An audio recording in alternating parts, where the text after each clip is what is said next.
Fair one. I get an adult fair. The local. I have 2 screens. All right, calling this meeting of the Citizens Transportation Advisory Committee meeting to order. Lita, can you please do the roll call? Yes. All right, Tamara Banks, Here. Jason Broughton, Ruby Bravo. Here. Joe Brito, Here. Justin Chenault, Rupert Farley, Sure. David Boff, Denise Flatley, Robert Fogg, Glenn Goldsmith, Larry Gross, Yolanda Hipsky. Here. Michael Hoyt, Cassandra DeGroot, Nicholas Kwatnowski, David McLaughlin, Here. Ken Pogue, James Powell, Matthew Rowe, Rodney Thomas, Alan Watkins, Here. Clinton Wells, Here. Timothy Welsh, Here. and Kevin Wilkinson. Present. All right, thank you, Mr. Chair. Yes. All righty. Next, we're looking for approval of the November Citizens Transportation Advisory Committee agenda, tonight's agenda. Have a motion. Mr. Rupert Farley, so move. Second. Second by Ms. Hipsky or Ms. Bravo. Ms. Bravo can take it. All in favor? Aye. Aye. Any opposed? Any abstentions? All right, the agenda is approved. Moving on to item 4, the approval of the October 9th CTAC meeting minutes. Rupert Farley, approval of the minutes. Second, Take it this. Hipsky. All in favor? Aye. Any opposed? Any abstentions? None. All right, the minutes are approved. Moving on to item 5, public comment. Anyone from the public want to speak, or do we have anyone online? Or do we have any emails or nothing? We have no comment. All right, moving right along, number 6, VDOT and transit report problem. Is this our VDOT representative to report problems here? I want to say, I've been complaining for a year about the 17 at Caroline County, Spotsylvania County line. And I want to congratulate you and the contractors for fixing that problem last month. Rides very well. I'm impressed. I want to give kudos to you for that. Thank you. Little roundabout. No, just fix them. Anybody else got any issues? Mr. Chairman, could you repeat that? I didn't quite get the eye. It was the county line at 17 at the Spotsylvania County, Caroline County line. Thank you. Right there by the dog. I do, sir. With regards to the roundabout at Celebrate, Virginia, so we still have people turning left into the circle. I'm literally like cringing every time I see this. And then, they have not removed the barrels, but according to Meg Bomke and Deontay Diggs from the Board of Supervisors, they have completed their work. So the barrels are getting hit, crushed, and there's stacks of them all over, which are a distraction. When you already have people still turning left because they're confused, that just adds to all of them. So I'm hoping that, because Meg told me that VDOT typically doesn't come back for like a year. And I'm like, this is just an accident waiting to happen. I took video, I sent it to them, happy to share it with you guys. It is a hot mess out there. Anyone else have anything they would like to report to VDOT? Seeing that, all right, we'll move on to item number 7, action discussion items. Number A is the travel demand model update. John has a presentation. I'm gonna stand for this one just because it'll make it easier on my hip tonight. So I'm gonna give you a update on the new FAMPO travel demand model. We've been working with a consultant and VDOT to develop this. And at the last policy committee, they adopted this model for use at FAMPO. For those who aren't necessarily familiar with a model such as this, This is behind the scenes a large mathematical equation that factors in a lot of different data points, including population, land use, employment history, as well as broader data points such as travel behavior, travel costs, modes available. And what it tries to do is it predicts where future transportation activity is most likely to occur. It's not necessarily simulating intersections and tiny little dots moving across space. It's more of looking at where people are going, where they're getting to, and then finding the paths of least resistance to kind of say, okay, this is where kind of the vehicles are expected to pile up.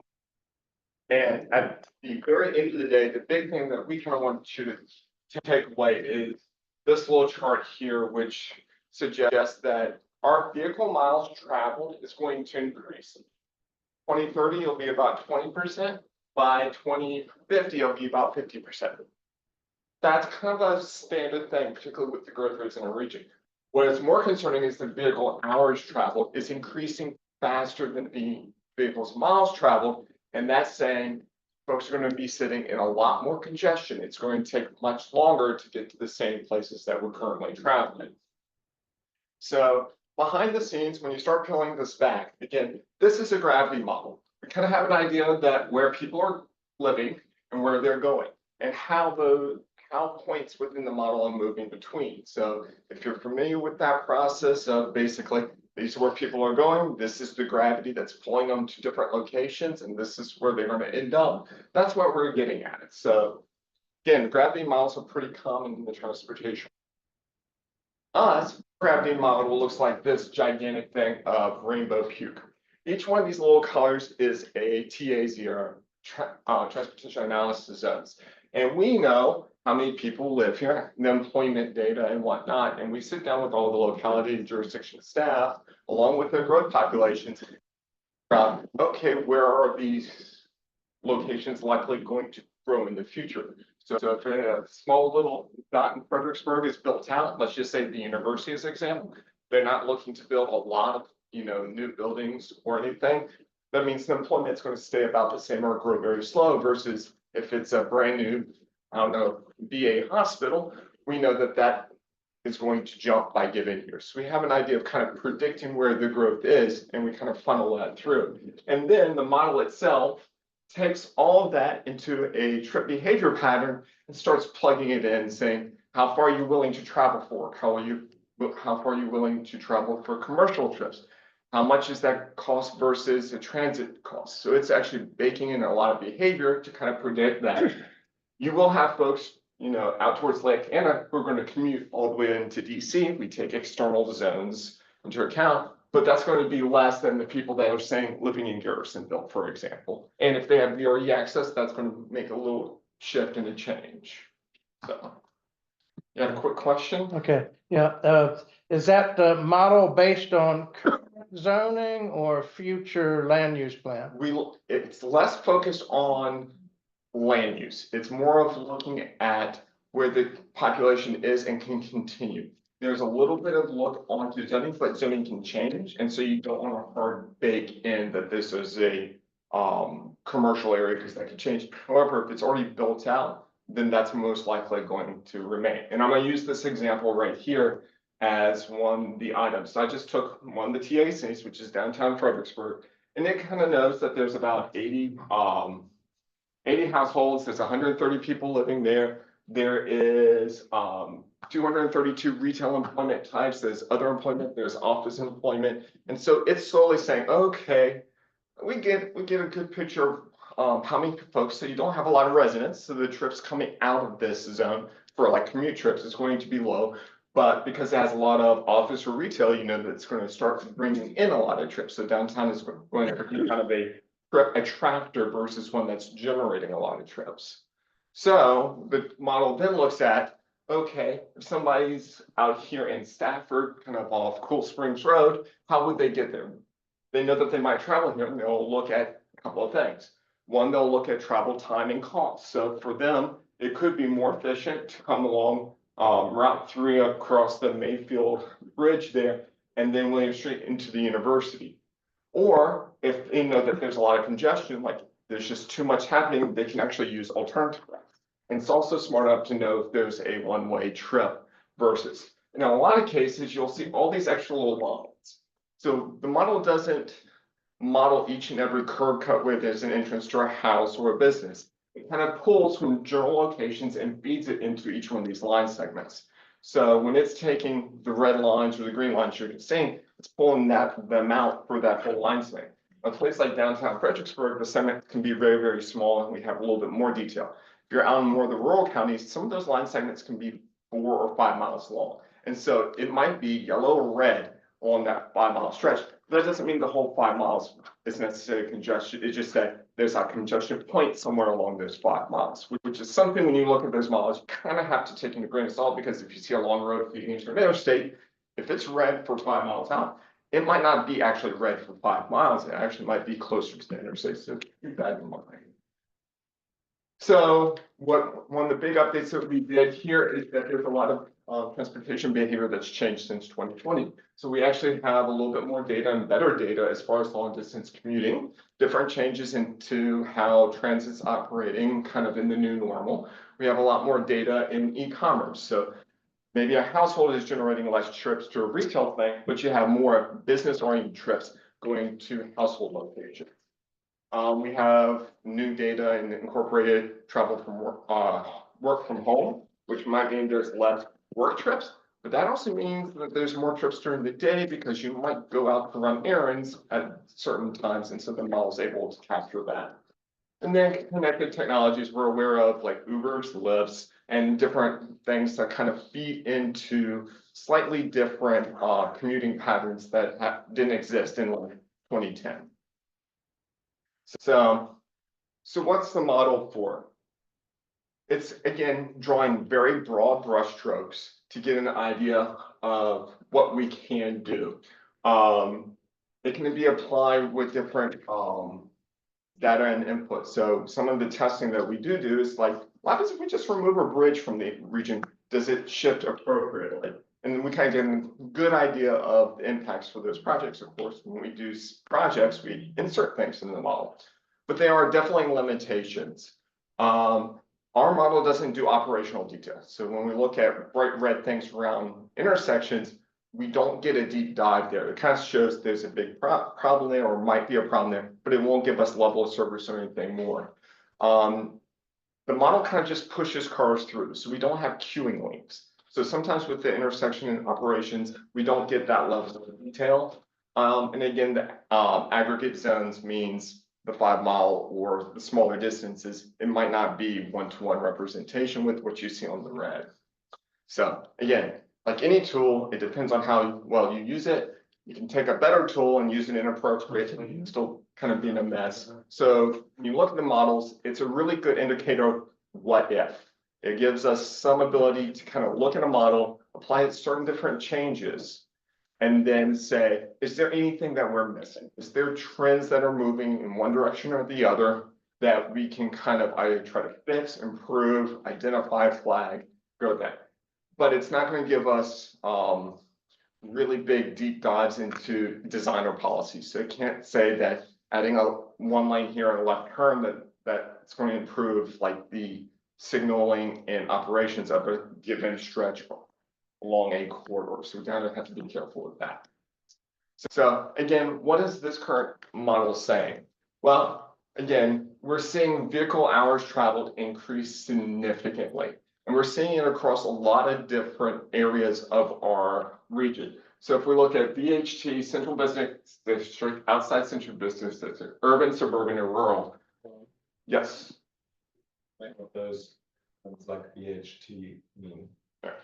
So we are looking at the vehicles hours traveled across different area types within our region. And in some cases, interstate, we don't have an interstate through downtown Fredericksburg, so you see zeros. However, in some of our more urban areas, which is the FAMPO region, and this is probably stuff that's in both Spotsylvania and Stafford, we can see it's ticking up, but you'll see that our kind of hours traveled increases a little bit more, particularly as we're getting into the more suburban and rural areas.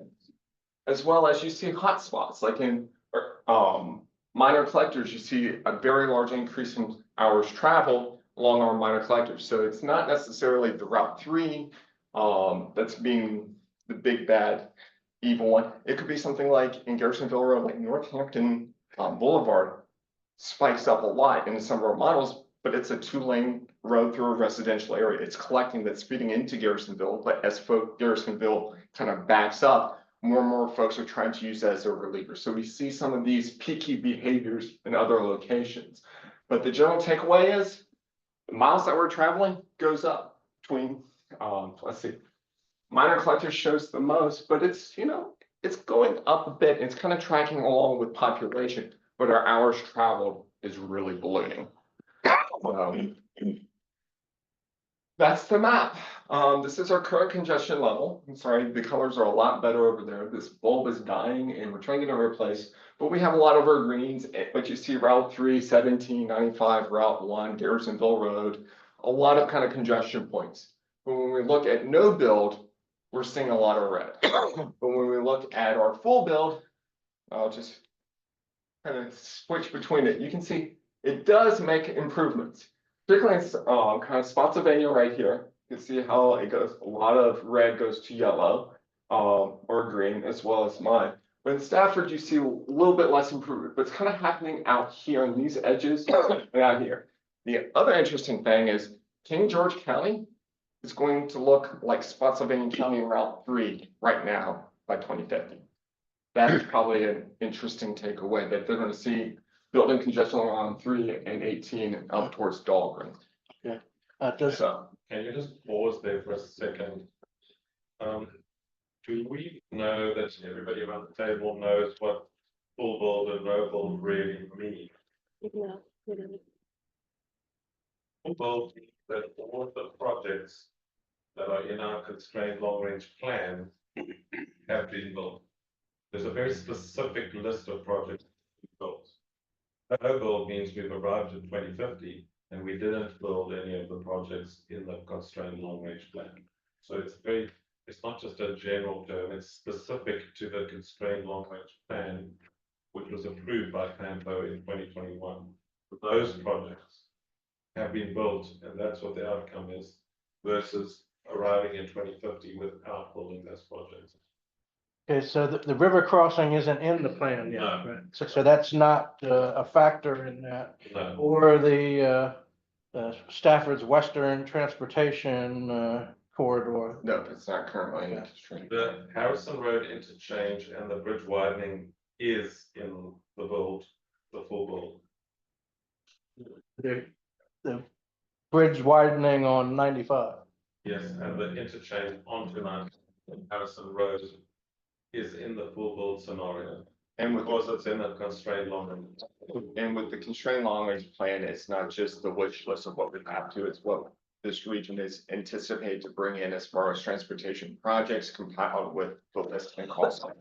So if we put in a very large project that's new, it might bump other things out without additional funding. Just a quick example that you will be able to see, if you look on Dixon Road, route to the Tidewater Trail, you see the red and orange over here. Well, if you look on the full build, it's all gone green. And that's because we have 2 small scale projects there to widen Dixon Road and the Tidewater Trail. So it'll be 4 lanes all the way in both directions with a shared use path and sidewalk. And that actually cures this traffic problem that you're seeing over here. The actual projects do work and they do actually fix the problem. Overall, which we should be aware of, is that the red, we're not moving enough of the red, right? It gets worse. So compare this to that first map, which is 2022. That's how much red we have there. You look at how much red we're going to have here, even after spending $2 million worth of public money, it's getting worse. We're not keeping We're not keeping up with the increased public that are moving here to this region. They all arrive with 1, 2, 3, or 4 cars. Those cars get on the road and make it red. So we're not keeping pace with the population explosion because this region's population is growing too quickly. So we're not able to keep pace Is You're not suggesting that it's not possible to build our way out of congestion, are you? I would never. Here's, with King George, because I know part of that long-term plan is, I think, to make 4 lanes. It doesn't look like there's a big difference in King George between the Manode building and Edgewood. That's not true, because the FAMPO constrained long range plan does not include King George or Caroline County. So we have no projects in King George and Caroline County.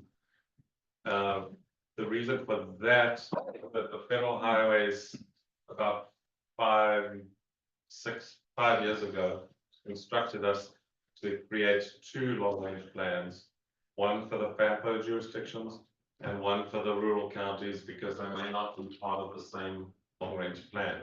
So we've had to develop a new long range plan, and the rural long range plans do not require a constrained list of projects, whereas the urban long range plans are required to have a constrained list of projects. I know that's a lot of information, but effectively, this is in the FAMPO long range plan.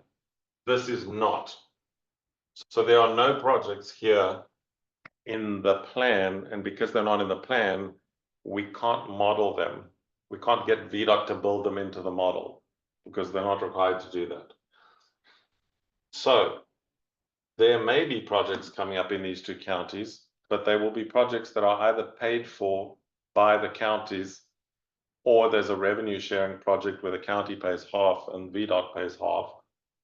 Or there may be, in some cases, a smart scale project, but there are very few smart scale projects that have been approved in Caroline and King George recently that are upcoming to be built. Many of the ones that have are bike ped projects, not roadway projects. There's also no transit out here. So we can't code transit into the model because there's none.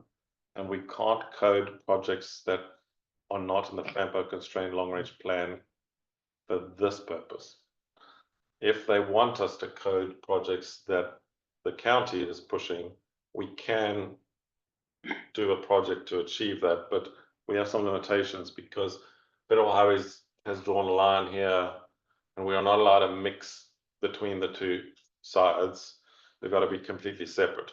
So we have a long range plan for here, but it's a different long range plan because it's not required to be fiscally constrained. We don't have to tell the reader where we're going to get the cash from, and we don't have to list the projects because the timetable is very different in the rural counties. They generally don't have money for big institutional size projects. But Caroline is going to struggle with I-95. This is the PM peak, so 5 o'clock traffic. 5 o'clock traffic in Caroline by 2050 is going to be totally impossible. Is the I-95 extension to Massaponax in the full build? Yes, That is in there. Okay. it's not enough, as you can see. And provided, in addition, we've also provided like zoom in, so you can actually see some of the segment links kind of appearing in small areas. For Fredericksburg, you see kind of the main through corridors, 3, Route 1, to a lesser extent, 95 to Lafayette. Probably Callan Boulevard is probably the one that also shows up a little bit more activity than expected. But generally speaking, it's all they're the closest as far as being kind of their current congestion to full build, but they're still falling behind on their major corridors. Spotsylvania, again, with their projects, they're kind of keeping up and alleviating some of the congestion on there, but they're having more and more congestion kind of building up, both either adjacent to the city of Fredericksburg or further out, either towards Orange or like Anna. So you start seeing those trends emerge, and you can actually see down here, Kalahari was included in the expansion. You can kind of see some impacts there.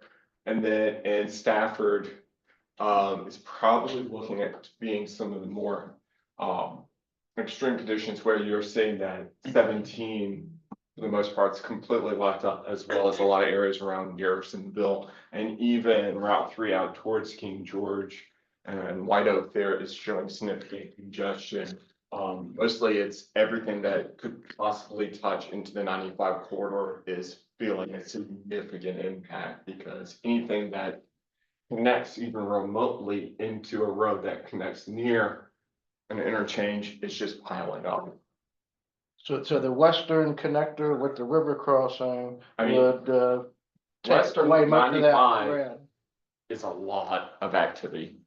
And yeah, even around Fredericksburg, like you can see around Fredericksburg's having impact as well, but yeah, it's, So even that, I mean, that's a full build. that's full build. But that doesn't include the river crossing or the western connector. So when that scenario was in place and a lot of that red would be gone. Minimized. Yeah. Next week is of course the public Yes. meeting on the river crossings, so they will show what the impacts of that will be in the meetings. So feel free to attend and we can answer that question next week. And then finally, staff is basically continuing to dig through kind of the model outputs. We're looking at, we've produced the congestion maps. We're actually going to be looking through our constrained long range plans to see which plans are having an impact, which plans are having less of, or projects are having an impact, which projects are having less of an impact. Are there areas of critical need that are missing? Because if it's probably around Northampton and Garrisonville Road, if you're not having a major project up there, that might be a location where you might need a project.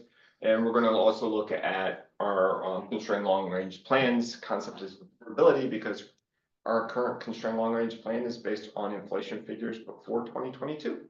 So it's nowhere near keeping up with actual inflation numbers. So we're gonna have to revisit that. And if inflation builds enough or you have project cost escalations, guess what happens? We start to trimming projects out of the CLRP, or if there's other projects wanting to get on as a priority, that means we're gonna have to basically do swaps. So this is going to be an ongoing project. If you want to kind of get follow along with the policy committee, they're getting the updates as they're coming on, because we kind of have that time with FINA and make sure that they're getting regular updates as we're going through our FINA analysis. So that's where the travel demand model. Any questions for John? Travel demand. Seeing none, John, you may.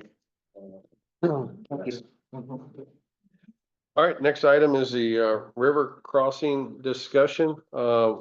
We do have a public hearing next Wednesday, is that right? November 20th, 5 p.m. to 7 p.m. at Virginia Credit Union Stadium, aka Rednecks Ballpark. So Next Wednesday.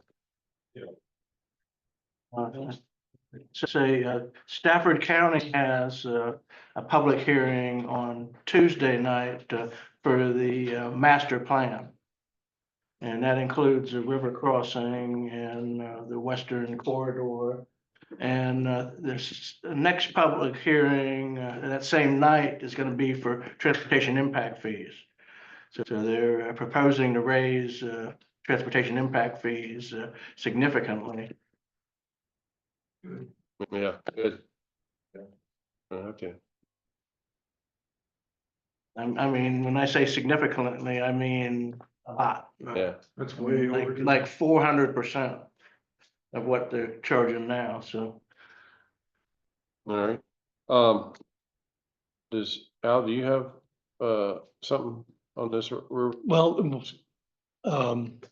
at the TAC meeting, it was kind of briefly introduced that the Friends of the Rappahannock had come up with an alternative possible plan for Sanford Drive. I believe that directly would impact one of the options, option A. And Dr. Rideout did a very yeoman job trying to explain it to me, but I still came away with it with not really understanding how their proposal would work. And I was hoping that, since some of the images that I sent give an opportunity for you to show exactly kind of what their idea was and how it might.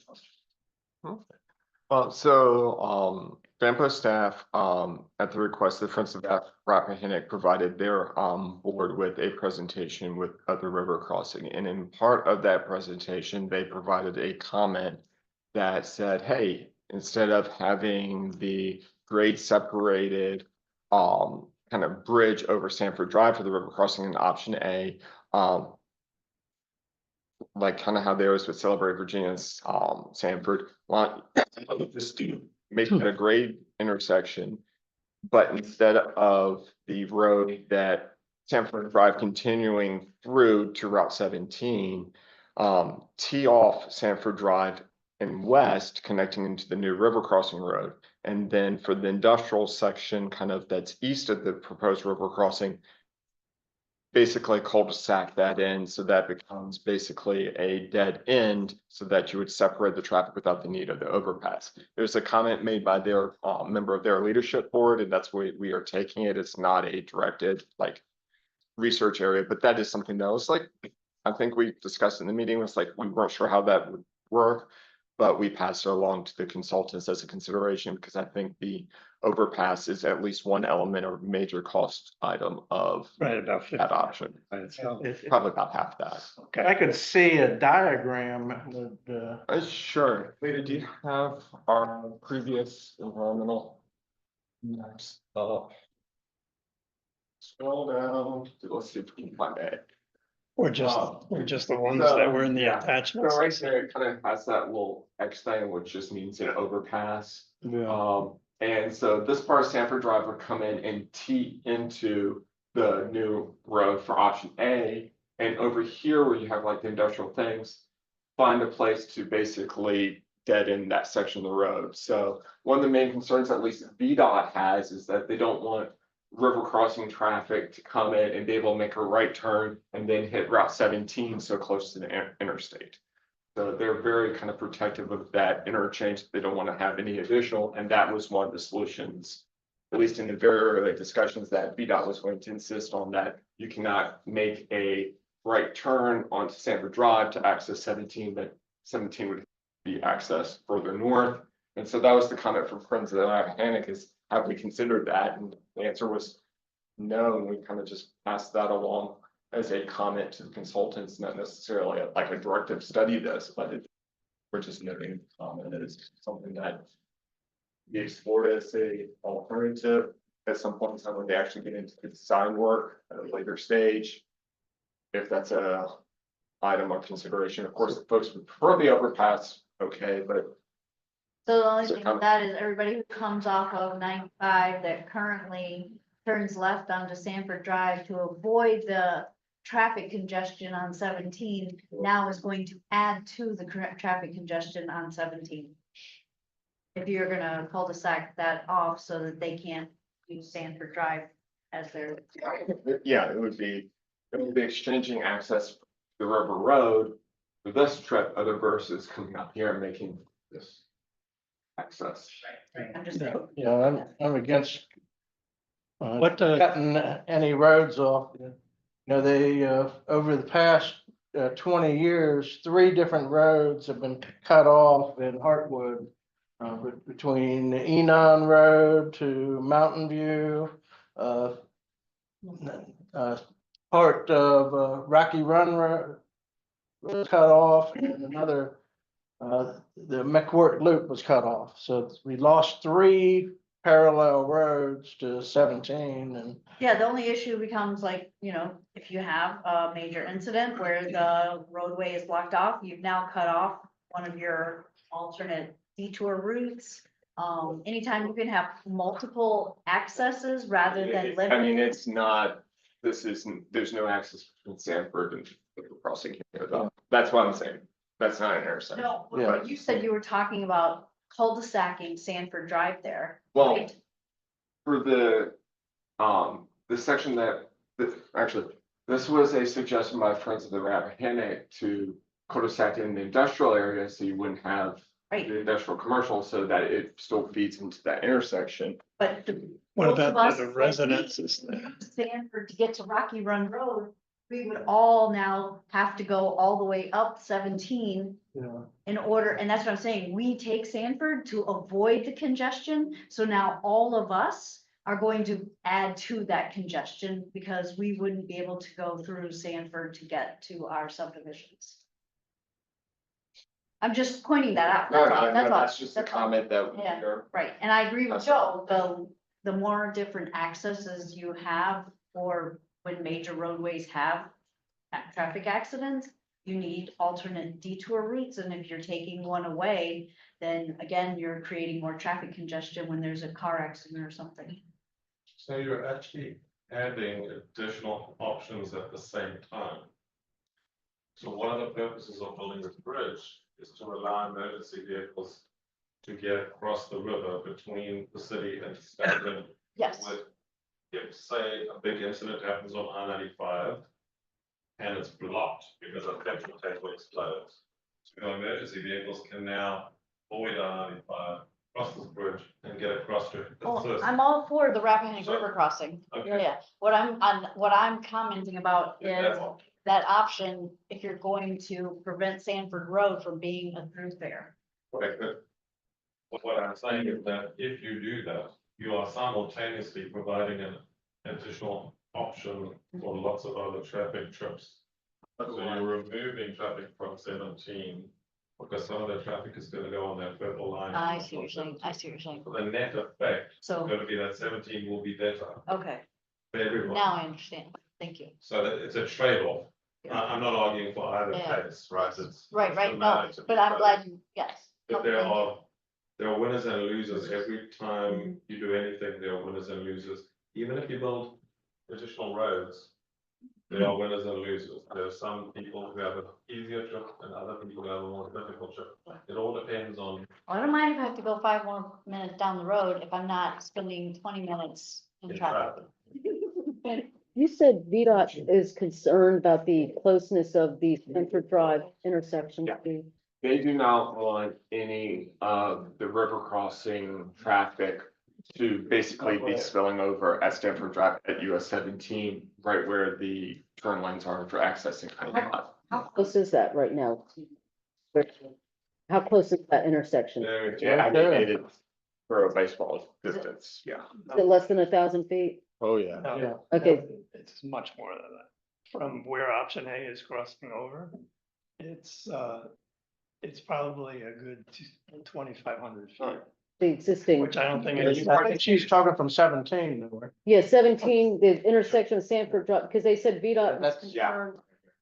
Stanford to Riverside, is that what you're? No, No, Sanford Sanford to the to intersection. 95. To 95. Yeah, I think that's at less than 1,000 feet, I'm sure.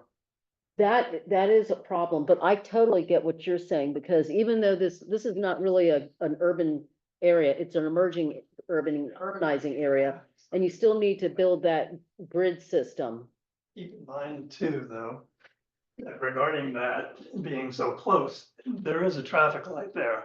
Because of the fact that there's an intersection that's gonna be, going to South Gateway Boulevard, which is absolutely going to have to remain. So as far as closing down traffic and so forth, there's a minimal amount of traffic that is actually going from here to here. Then this intersection remaining is still going to cause things to delay. But if they're making a right on red, if they're making a right on red, they may be slowing down southbound traffic on 17 on the other side of that light VDOT's for the interchange. VDOT's concern is that it doesn't want this traffic to make the spilling directly on right next to 95 and have. It would cross just flows. back up all the way to. It would, yeah. And the multiple, road. multiple, and Department of Transportations do not like it if it's close, the intersections are closer than 1,000 feet. So I get that, but you're absolutely right, and we should be trying to look for some kind of grid system. It's not gonna be like an urban grid system like you see here. Right. It'll be more undulating, but we still need one. Now, if it's a T intersection of some sort, what kind of traffic controls would be? Would it be a light? Would it be a stop sign or? We haven't even done I it. know. The consultant hasn't done any analysis, but that was something that we're. Those kinds of situations will be most common. At this point, I don't know. I would really at that point, in time say engineers tell me how much traffic's expecting, what type of treatment we would need to expect for that. So. The other thing that I want everyone to kind of consider too, is that if anyone wasn't using Stafford Drive and wanted to get to 17, they would literally have to take option A back to Commerce Parkway to get on it. In other words, even to get here, they would have to use that path to be able to get it. Inconvenient tremendously. Oh, bad, but if it's a river crossing, you have to go and back down. It's, yeah, Well, but if it's an there's- either or. We right. haven't done the traffic analysis intersection, like, we don't know, we're just like, okay, this is where we did some of the public meetings. Nobody's thought about that as a grade separation, because VDOT very early on in the process kind of said, hey, we want that to be grade separated. So we were like, okay, yeah, we don't want to impact 17, so. Sorry. But the other thing to consider here too, is there are people who live here. Yes. Yeah. So if that, wherever it's going to be cul-de-sac, you have to, you have to consider that if you're going down to where the industrial area that is along Riverside Parkway and so forth, that the consideration has to be able to have the access for the people that live in that area. Whereas if they maintain the separated grade with an overpass, even though it's expensive, there's no impact on any of the other homes in that area and the use of Sanford Drive. Has anyone considered, I mean, I'm sure, I'm asking a stupid question, I'm sure it's been looked at 100 times. Moving the Sanford Drive intersection with Route 17 a little bit west, just so that, to make more of a separation? Can't, Might move it west. Not the Sanford Drive and Route 17. Take out the gas station. That, yeah, that problem. There's two of them. and then you'd have to. Have to go to where the heart is. There are 2 hotels that are accessed from Sanford Drive that are right there. There's a lot of existing, structures in that way. I figured it was looked And at. It's a stupid wetlands. question. Down Creek, that's. Yes, there's two creeks in that. Yeah, area. I figured there was this creek, I could see that from here.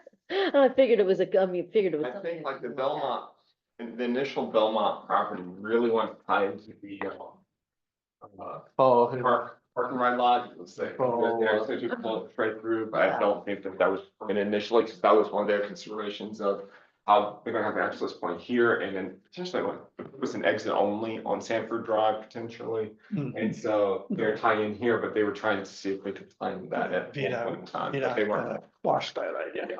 The other alternative would have been something that we tried to get the Board of Supervisors to recognize is that where the current Hardee's is, which is going to be turned into Sheetz gas station, that there's a traffic light on McLean Drive right there. And that would have been an essential, wonderful point to be able to use that traffic light to get into whatever's going to take place at Belmont Park.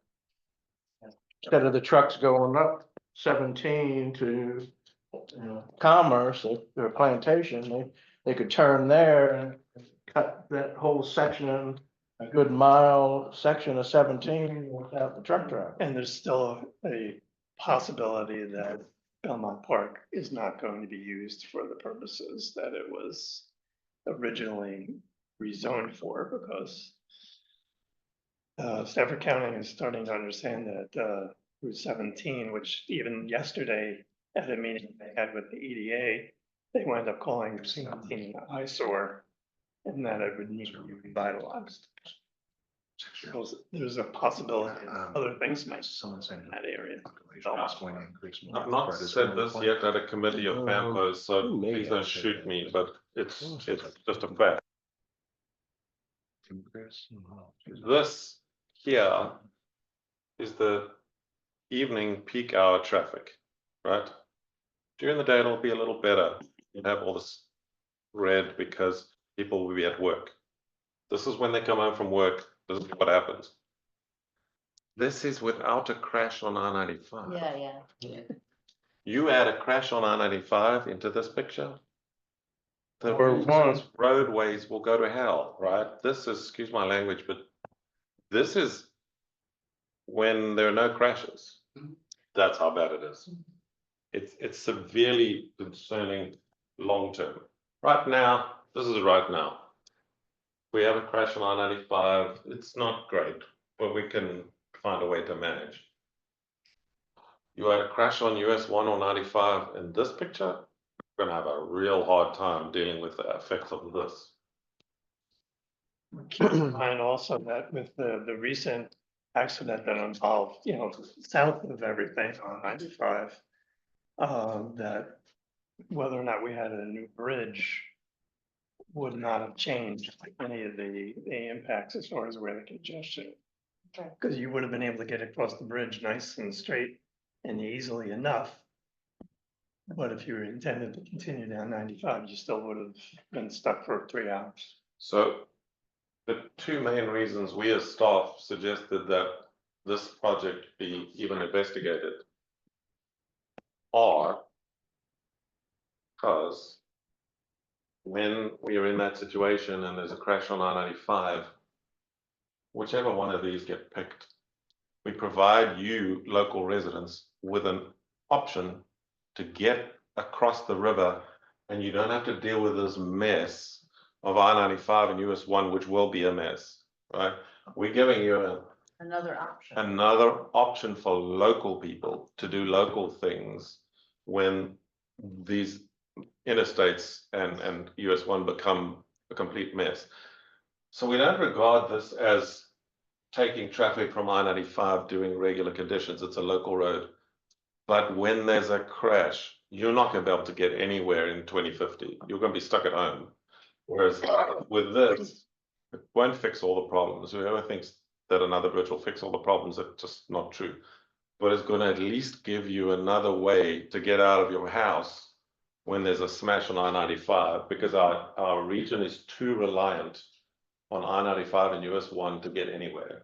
It's the main street of Stafford County, frankly, I-95. And you can't have I-95 be your main street.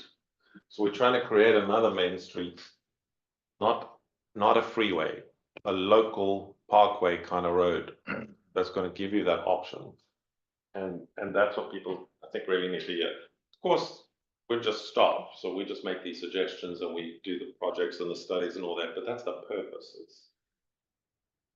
John, what is our expectations from Michael Baker on schedule and what their deliverables are? And who are they going to deliver it to first? So we're expecting it's going to be on the agenda for the policy committee. They will be able to have most of the materials that are going to be available for the river crossing meeting on Wednesday. That's going to be 1-in-1. The policy committee is getting the update on the Harrison Road interchange as well as this project. That is not part of the public meeting. That is part of the study, because this was a additional request by the policy committee to investigate. So they'll have an extra presentation on that just to see how those two projects would potentially work together or not.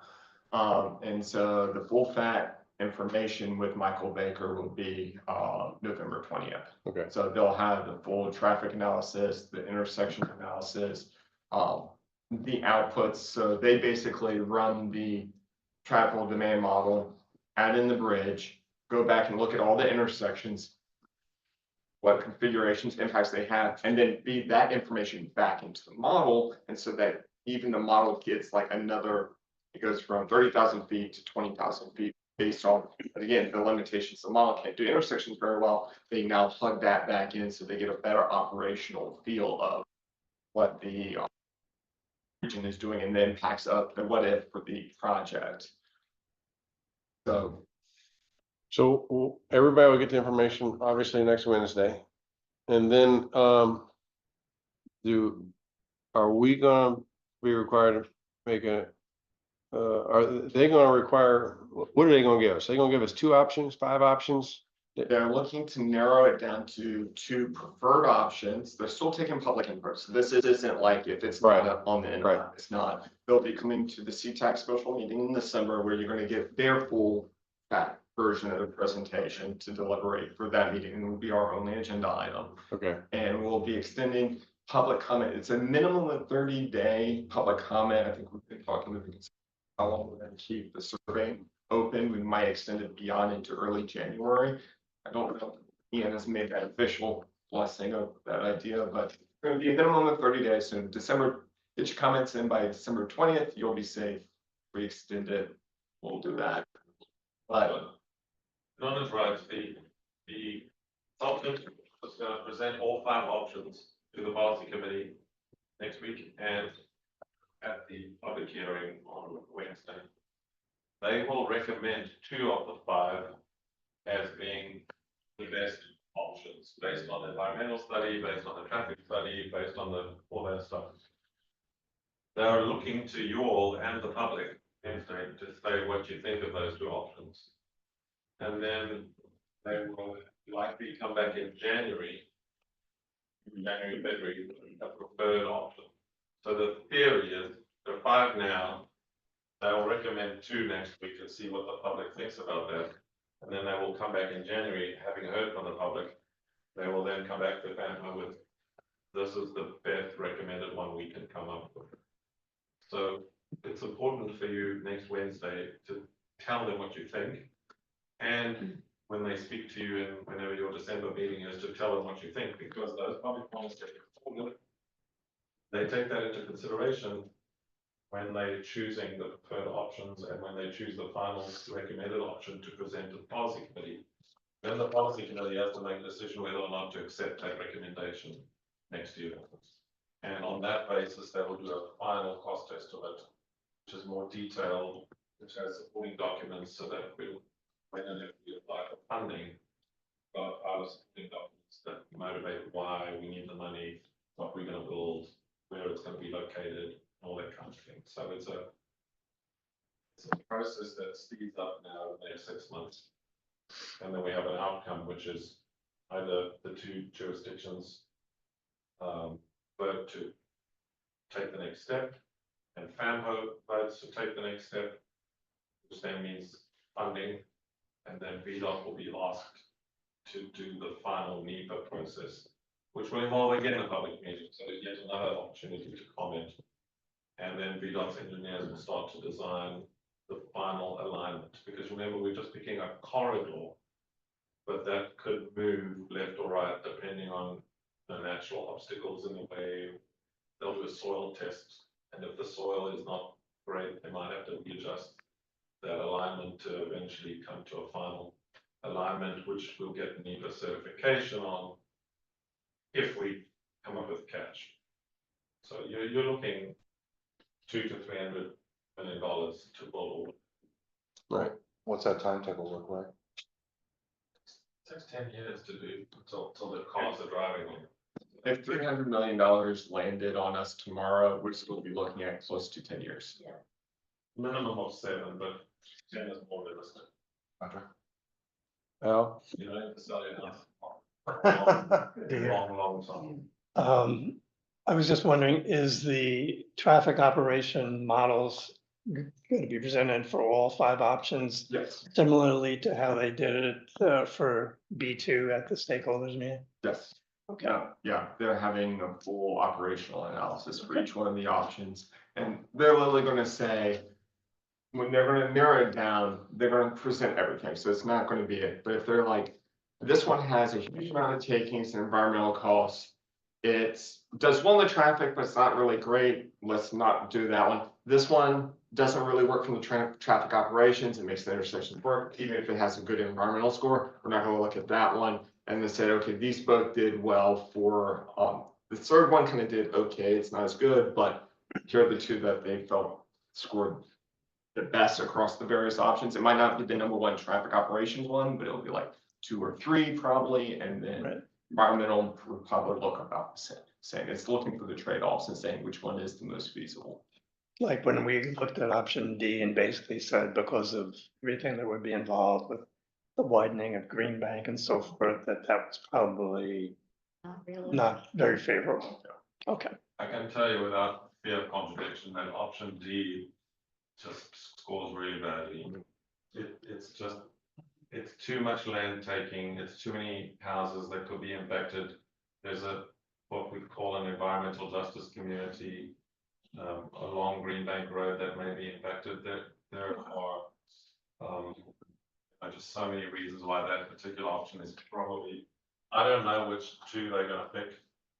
They're still mumbling and talking and They can- scoring and all that stuff. I can say that I would be very surprised if they pick option B. The impact is just too severe on the local community. And they're scoring it against each one of the projects, so even if one has, like, if they're all kind of clustered together on the transportation improvement, they're gonna be doing, if one has a vastly better transportation, it's gonna score a lot higher, but, and if everything is kind of similar, like, if one has the best, but option two has 90% of the benefits with a whole lot less of the other issues, that would be the option they're gonna do if one scores really well in traffic and does very poorly in environmental, or vice versa. They're trying to pair that balance out, so, yes. Any idea of how old that cost estimate is? Which one? The 200 to 300 million. Perfect. That was a current estimate. Yeah, and So the cost estimate's been done 3 times. VHB did the cost estimate in 2021, I think. 3, 2. east-west study You phase. and I did a cost estimate in 23, so VHB. Well, no, that's when we did ours in 23 into 24, no, into 23. So anyway, it's Yeah, done it it's- 3 times. VHB said about 300 million. Our staff study said 200 and what? 200 to 250 million. Yeah, and we'll see next week what the consultant says, but I'm certain it's going to be between 200 and 300 million. And they're using BDOT splice cost estimation tool. People started saying, oh, it's gonna be $500 million, well, it's not, but it's gonna be more than 100 million, it's probably 200 to 300 million. But because we're not just building a physical bridge, but all the roadways to the bridge, right? So because you've got to add in all those roadways. I just V1. question whether that's even enough, because Spotsylvania asked VDOT That'd probably about be the cheapest. adding additional lanes on 95 in each direction. Now, a year and a half ago, that was 140 million for 1 lane in each direction.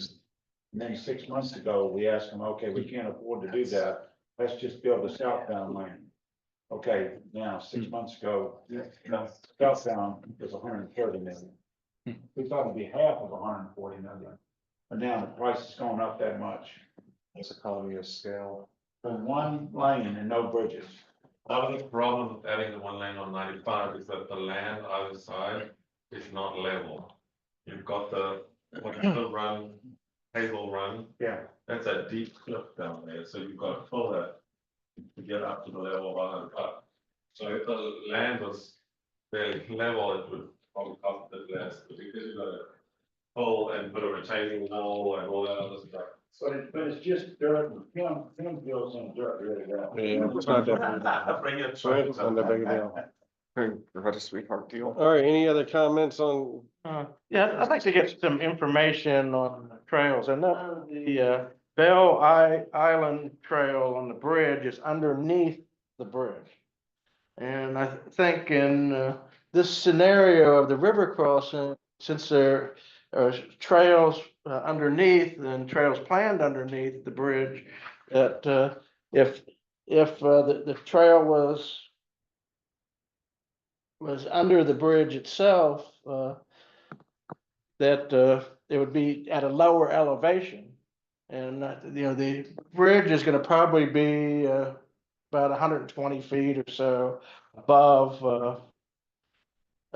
the other trails that are crossing under the bridge. So if they did put a trail underneath the bridge that went along with the bridge, and it would be probably, 20, 30, 40 feet lower in elevation. So that would be easier for people to access the trails below that would cross.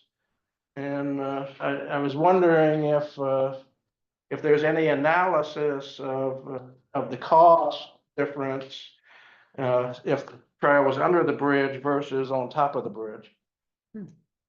I mean, that's a design element That's that a is. design element, so that happens in the last phase of the NEPA study, when the VDOT engineers say, well, now we've got to actually design the height and the width and the whatever, and then the cost estimate gets adjusted again, because it, like, do we put the trail on the side, do we put it One of the things that's nice about having it on the bridge rather than under the bridge is that it gives pedestrians a nice viewpoint.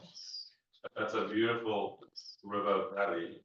And if there's a viewing point like you have on the Chatham Bridge, you have that Yeah. viewing, whatever you call it.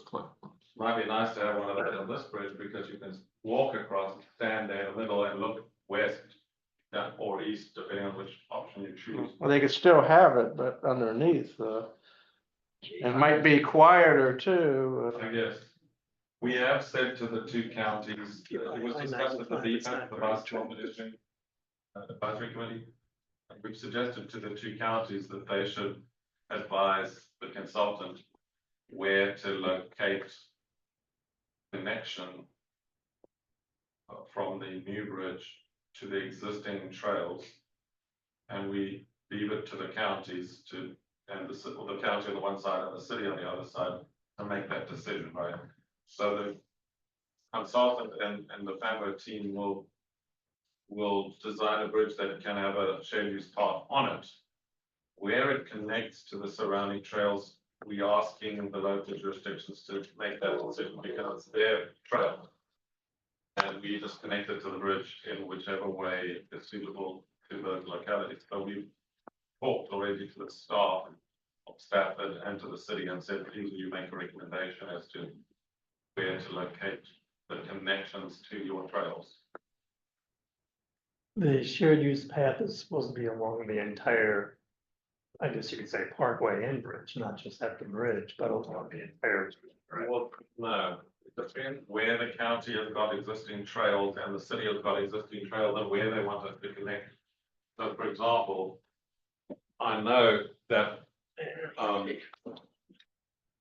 Stafford has got a shared use path on Celebrate Virginia Parkway. Now they may want the trail to, if, I don't know which option is going to get picked. Let's say it's this one. There is a shared use path on there. We'll just connect it to the bridge, right? Yeah. However, if this option gets chosen, they may want us to put an off ramp here that connects to Sanford Drive, so you can get to. That's up to the county. We're not going to, at FAMPO, say we're going to tell you where to put your trail. We're saying we're finding the best spot for the bridge, and then you tell us where you want us to connect to your trails. The city has got on Fall Hill the trail coming up, so maybe they want to connect from one of these options to Fall Hill, or maybe, as you've just pointed out, they want to do a circle around to connect to the trails along the river. Right? It's not our decision as FAMPO because we think the jurisdictions cannot make their own informed decisions. It's not. Yeah. We'll indicate it on our maps when the study's finished. We'll make the drawings as to where the trail must connect. But we're hoping that the jurisdictions tell us, we don't tell them. Just my opinion, if the trail that goes underneath the bridge is 80, 100 feet below it. And if you put another trail in along the bridge that goes underneath it, you might be able to, instead of 80 or 100 feet, you might cut it down 60 feet in elevation difference. So that could be a big factor with a lot of people, especially on bicycles and stuff. I would encourage you all to talk to your two jurisdictions and say, hey, would you like this? Because our consultant can make a recommendation either way, right? We sort of agnostic to where exactly the connections and whether it's on the side or under or whatever. I just thought it would look nice to copy the Chatham Bridge. To start things. You've got 4 lanes, you've got a shared use path on one side with a nice viewing deck. It looks nice, I think. We'll put you on the design committee, Joe. I'd like to add on to that because that's a really good point. Before I moved back to Virginia, I was working in Southern Maryland and at the regional planning office that they have there. And as you know, the 301 bridge was replaced, and it was Maryland did that because it's in Maryland's Maryland owns the river. But the big point that they were the Bicycle Infrastructure Advisory Committee, which I was actually staffing, their big point was that they wanted to have a bike trail to go over the bridge, which that would have been quite a hill. I'm not asking questions. I'm not, I mean, and there was no way they could have done that because they needed it's from the Army and the Corps of Engineers, and they like to have it really high up so that boats can go underneath there. But the main argument I kept on hearing from people from like MDOT and other folks arguing against it is, well, we take the bridge, if we put a bike trail on the bridge and it gets over to Virginia, they don't have a trail on their plans to pick up the trail. So that was the main argument that they were using to say, well, we shouldn't have to spend extra money to put a bike lane on a bridge, which is, you know, really steep. Because there's no bike lane at the bottom, and they would be like this little, you know, joke, almost like, oh, I guess people will just turn around on their bikes and go back to Maryland's. But, you know, yeah, a bike lane will get there. The big cost is the bridge. Bike lane to nowhere. Yeah, I heard, yeah. The two ends of the bridge are likely to be at ground level, so it's not gonna be a hill because the river is deep in a valley. And so you're generally gonna try and keep the level straight, Right. so that cars or bikes or whatever don't have this massive mountain to climb. The obvious thing to do is to just take the ground level on that side and the ground level on this side, forget about the canyon and just make a straight line. That's the obvious thing. And I'll say user groups with bike paths, because I've been on it too, depending on the hills, can be a good thing. Because some folks want the elevation change, some folks don't want it. It's a user use and depends on which group you have. But just with the Chatham Bridge, you know, you get to that level, you find the path of how it loops around slowly to get there. And that's how it is. Whether or not the bridge is over or under, it doesn't matter as much. And, you know, the city might want to keep its river goat path trail as is and not dump traffic, so you would actually have to work your way back. But at that point in time, again, it gets back to Ian saying the jurisdictions can kind of, will make sure that the bridge has the trail, but the jurisdictions that can figure out which, you know, connections it wants to make, which users it kind of to heard with that. So, yeah, if your jurisdiction will give us feedback in January, then that would be helpful. You know, I could consult them to put those lines on the map. And then, you know, the study will recommend either what Joe's proposing or the ground level or whatever the case is. So please do talk to Stafford and the city about what they would prefer, would like to hear. Okay, Yeah, the elevation of the I-95 bridge ranges between 190 and 220. must be why everybody jumps off on it. All right, well, I encourage everybody to show up on Wednesday to the Fred Nash Stadium. What time? 5 to 7, anytime between 5 then. to 7. No, no. Well, we will have a spirited discussion next month at our meeting. Okay. All right. Anything else? We'll move on to the tip amendments or resolutions. John? All right, we got 2 tip resolutions looking for endorsement to the policy committee. One is providing HVAC maintenance funds for the Fredericksburg Go maintenance facility, as well as they are replacing rolling stock. That's 5339 funds. So it's just their annual budgeting for replacing vehicles in their rotation. And then what's the third one? Oh, and finally, the third one is the federal government requires state DOTs to publish their obligations. So it's basically published what funds you have basically designated to projects.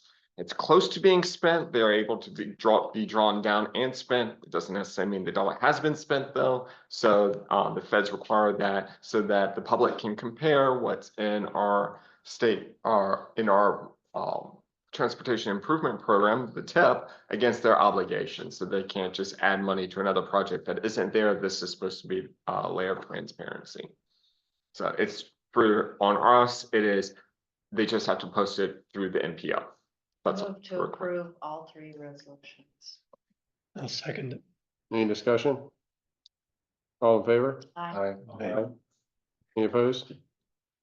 David? Can I comment on, you know, there's a public comment period on this, right? Have you got any comments from the public? Have we got any comments? On the Tom? tip, the tip is open, it started in October, it ends like the 18th or something. Probably not, because I mean, let's look at it if you're a citizen.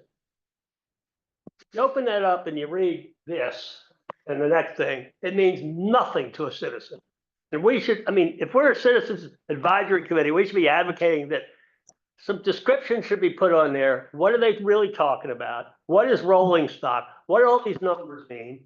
Compared to what? I mean, it's just to ask citizens to do on that and not do any work to support the citizens in that effort, I think is bad. And it may be lazy to just post something like that. Hey, if you want to comment on this, go ahead.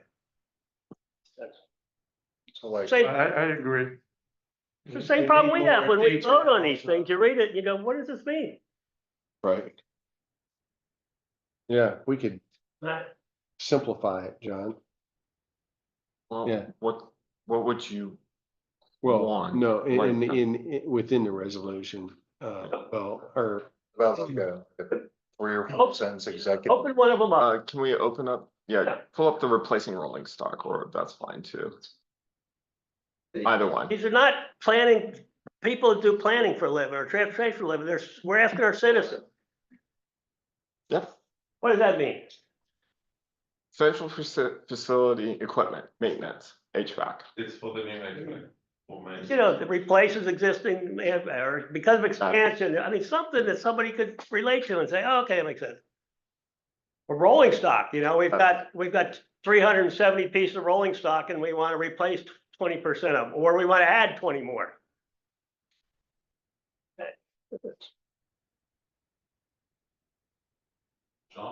John has just worked with Description, I mean, state partners that ask us for these chip amendments and developed a written policy, which the policy committee are going to look at on Monday night at their meeting. And it requires them to come to the TAC to answer any questions about their projects. And for the TAC to check those projects to see whether they are accurate, that the amount of money is correct, that the date is correct. Sometimes they get the date wrong. So John is working to tighten up these projects. We've had a number of situations where I think it was Rupert, who's I think left already, but he said one of these tip amendments just said from various to various. He's like, how on earth can I comment on a statement like that? I don't know where this project is located. And so John has put in the policy, and I don't know if you have a copy of it, but anyway, it's on the policy committee agenda that went out today. We have a policy now requiring them to send us the application earlier, for the TAC to review the application, for the TAC to ask questions of the applicant. What is this project? What is it for? What, etc. And so we're hoping that the process will move somewhat after that.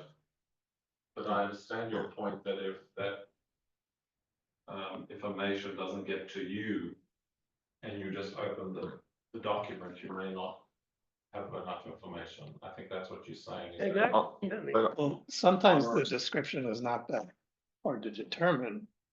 Fredericksburg FXPO will replace rolling stock within the fleet that has met its useful life. So we know what Fredericksburg goes. In some cases, like the other one, we are tied to what DRPT publishes when this step, like we have to match whatever they are, and we are the matching documentation. So at least in Virginia, the step comes first and POs comply. Other states, it might be inverted, but that's the information. We have to make it consistent between the two documents. So if anything we add to it that doesn't match, like if we say, oh, they're matching, let's just say Fredericksburg's replacing bus 1, 2, 3, and then they turn around, if we need to fix bus 4, 5, 6, then that's a tip them in and they can't touch the dollars because it wouldn't be consistent. So there is ambiguity there. I can understand that, but at the same point in time, Brett is probably assessing where the vehicles are. They probably keep track of which vehicles are causing issues. Heck, I did this in a different thing. I knew bus 79 was a piece of crap and I couldn't wait till it reached its 8-year mark so I could boot it. But I had bus 80 that I said it's not costing me maintenance. It's old. Okay, so I can see your objection about maybe changing the official documents, blah, blah, blah. But on this, couldn't there be a paragraph below that goes in a little more description of what the heck we're talking about? that any citizen This could It- understand. An obligation or changing the actual anticipated amount?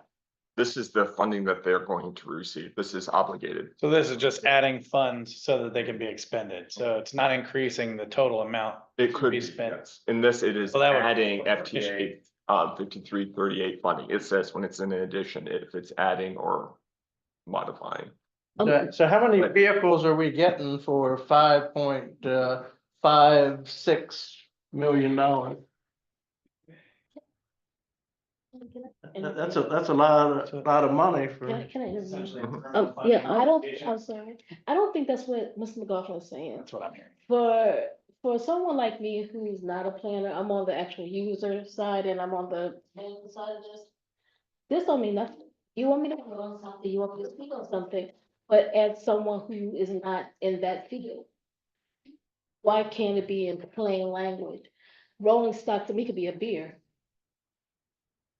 But So- in the fleet, I don't think they have too many beers. But what I'm just saying is, if I don't know the actual language, how am I supposed to interpret it? It's not broken down to someone who's a layman. It's broken down into professional terms that people don't know. This is what I was saying, like a couple of years ago. It needs to be in plain language, so when I go out to the public, because I think I go out in public a little bit more than you guys do, and they say, hey, I saw this on YouTube, what does this mean? I saw this on website, what does it mean? And I can't even explain it to them because it has not been explained to me in a time where I can explain it to the people. You know, Would it- is there a bid process for, State contract for this one. So So, I agree with all of you. But the wrinkle here is that by the time it becomes a TIP amendment, it's effectively a fait accompli because they've already been given the money. Right? It's been allocated by decision of somebody. So either the state has allocated the money, the federal government has allocated the money, or local jurisdictions have added the money. And they then send us this document to put it in our TIP. And there are only two things we can do. Take it and put it in the TIP, or say no and cause World War III with whoever the. So the problem with all of this is that by the time we get to the TIP, it's too late. It's too late to do anything material about it. Drag that over. You only got two options, say yes or say no. And if you say yes, you gotta take it the way it is. Scroll down to basically. Mr. That Chairman, doesn't mean that Yes, you Lord. couldn't get a verbal explanation of the project. But FAMPO staff do not always know the full detail because it's not our project. It's a project from somebody else. And sadly, this is, I just pulled out the state's transit step. This is the information that we have to match, and this is the information they provide. And so they can look at FTA funding, and actually, this is one of the things that we actually do push back on. A weird thing is that these aren't thousands of dollars, these are millions of dollars. So we actually force them to go back and add zeros because we are in the process of stop doing that. If it's zeros, don't do it, because VDOT will turn around and use zeros. And that gets very confusing and frustrating, but everything's broken out. And sadly, because we are kind of subservient to this document, our document has to match it. We don't get to add a lot of that information, nor do they provide any additional information to us other than we're replacing the HVAC. Sometimes with Fred document, sometimes with Fred or they'll provide additional information. But at the same point in time, it still has to go through DRPT and they may add or remove because, let's see, so many pages, and this is just the transit on it. So we can scroll through today, but thank you. sadly, Would it be, I mean, I don't have a problem with the resolutions. It has to be set up that way. And I have no problem with what you have, but would it be possible to do just a one-page cover memo? Just to say, we want this and this and this, and you could have put all three of the resolutions on one sheet, just give a few sentences about what each project is. We want rolling stock is vehicles that need to be replaced. It doesn't have to define what the vehicles are, but just, or equipment has to be replaced. And just type it up and put it in one cover memo, put it up there. And then, Mr. McLaughlin, when he's asking and looking at it, he can read all three and understand what they all are, and we can all vote on it and be done with it. I think, is that what we're really looking for? We just want an easier way to understand this and digest the resolutions so that we can vote on it. I think, yes, that would be massively helpful, but David, if I was tracking with what you were saying, it isn't just us. We obviously need to know. It's the broader public. So when they go to the website and they go and access things, I mean, we're not talking about a one-page executive briefing or anything like that, but just like this is what it's about. It's not jargony. It's just, this is what it is. If you want to know more, use Wikipedia. Right? So something like that. And I mean, that's more labor hours. That's more work on it. Really would be obligated to do that. I think from a comprehension and buying point, the funds are obligated. That is what it is. But I think this is about a broader issue of understanding what it is you're reading consistently.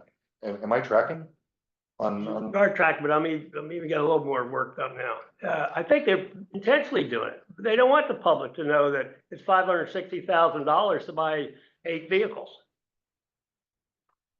And we just heard it's fait accompli. So if it's fait accompli, why are we even endorsing it, first of all?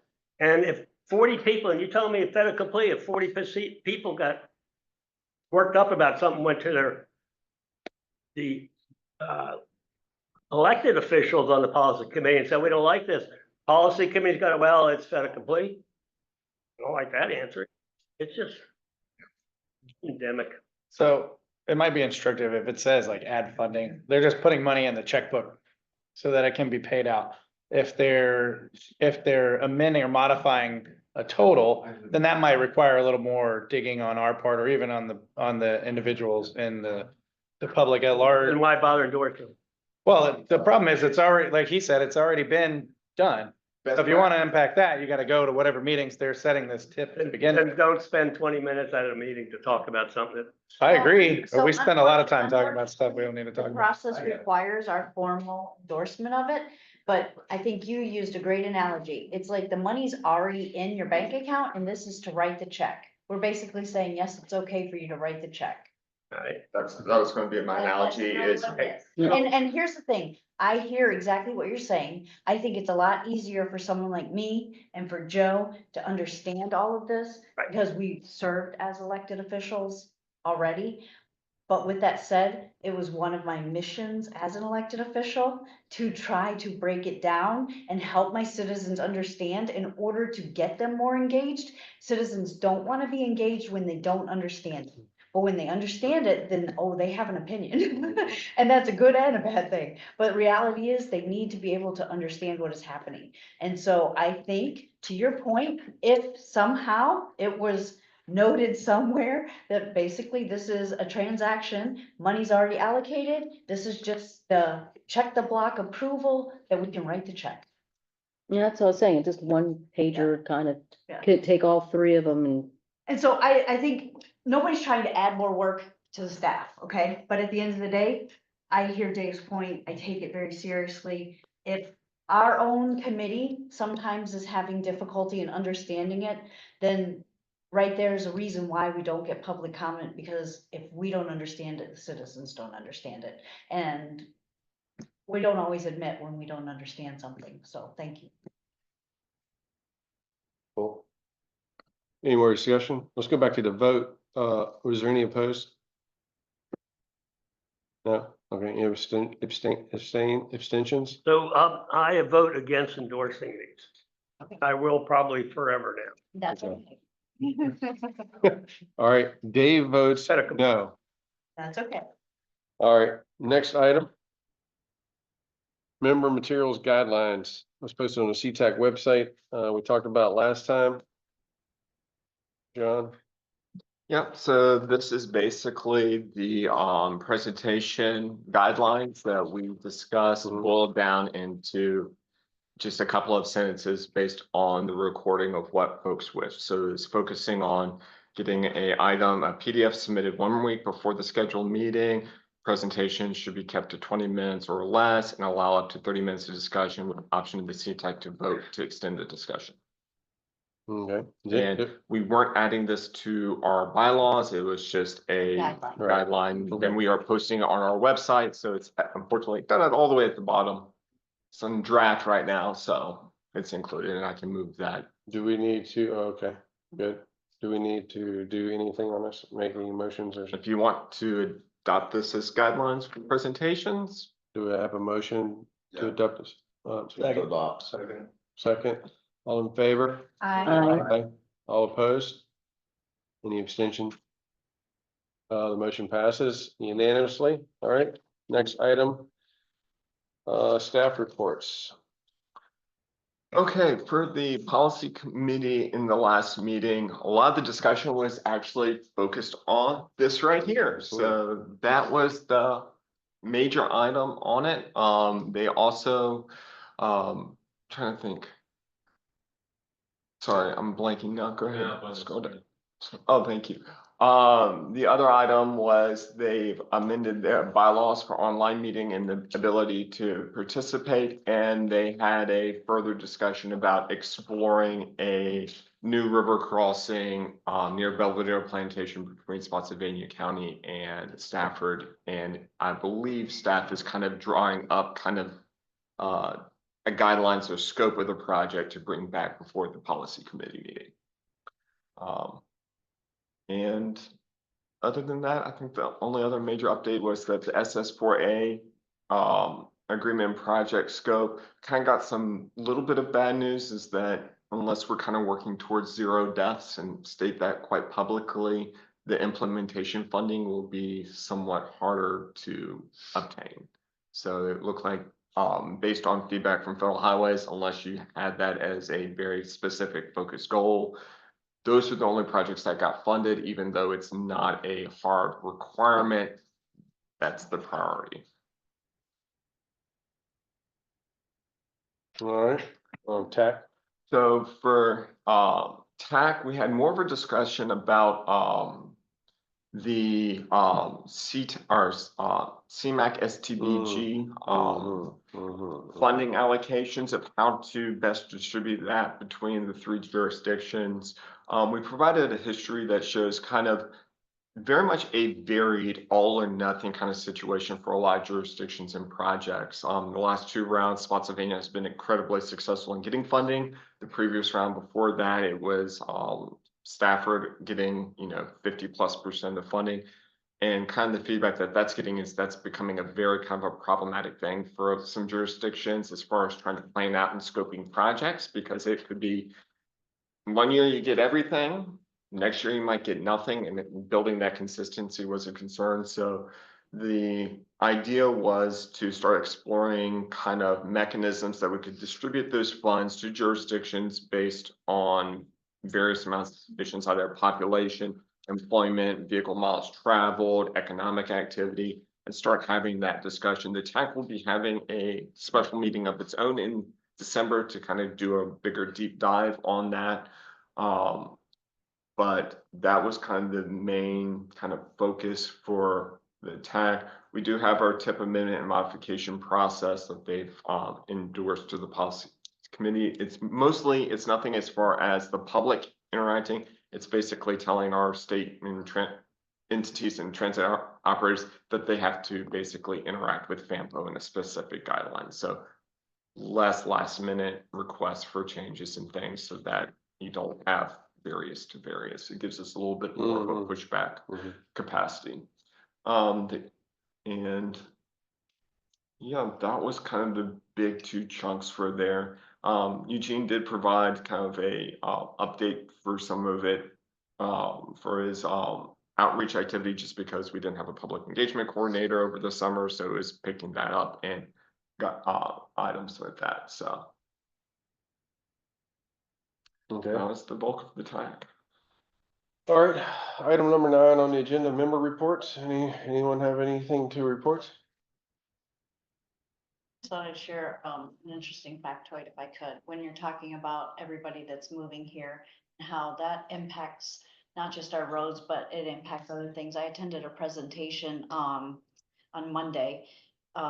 This is in regards to the median home prices and how things have been impacted. So today in Stafford County, the median home price is $499,950. But 4 years ago, it was $375,000. King George County's median home price today is $432,500. 4 years ago, it was 330,000. Spotsylvania County median home price today is $445,000, and 4 years ago, it was $327,000. And in Caroline County, the median home price today is $365,900, and 4 years ago, it was $235,000. So. I'd like to know what the assessments are compared to the home prices. I guess, That I don't I guess know. that's the Realtors Association Yes. it is. information, Yes. right? I'd like to see what the actual assessments are, and I'd say they're probably Yeah. 75-80% for that. Well, there's always a delta between assessment and market There's demand. time lapse. But all those people from Northern Virginia are moving down here and we have low inventory, so they're bidding our home prices up, which is great if you're somebody that has a home, right? Gaining equity. But if you're someone who's trying to buy as a first-time home buyer, it's becoming more and more difficult. There's no affordable home. Just thought I'd share that. Fredericksburg, number one, 669,000. Yeah, sorry, I didn't write down the city. But I would, affordable housing is a huge issue, and we have a little rental house that we have down in Richmond, and the people trying to buy those houses, they're getting predatory. I mean, we get 4 or 5 letters, hey, here's a cash check. We want to buy your house a week. I mean, at least 4 or 5 a week. We got the other day we had 2, a check and a card. It's bad. Any other member reports? Any public comment? Anybody? All right, any future agenda items besides the river crossing? How are this Yeah, does anybody want to talk about something other than the river? December 11th meeting is just us, or is it the consultant? The consultants will be here. Okay. So we need to prep. for That what we will want be paid. nothing but river crossing, yes. By January. you'll be able to Got a dinner with your wife that night, is it your anniversary? Yeah. Okay, when's the policy committee agenda coming out, since it's a Wednesday meeting? Yeah. For Monday, this coming Monday, right? Yeah. We sent it out this afternoon about. Yeah, I haven't looked at mine. Okay. Yeah. Adjournment. Second? Second, all in favor? Adjourn, all right. Stick around. Yeah, yeah.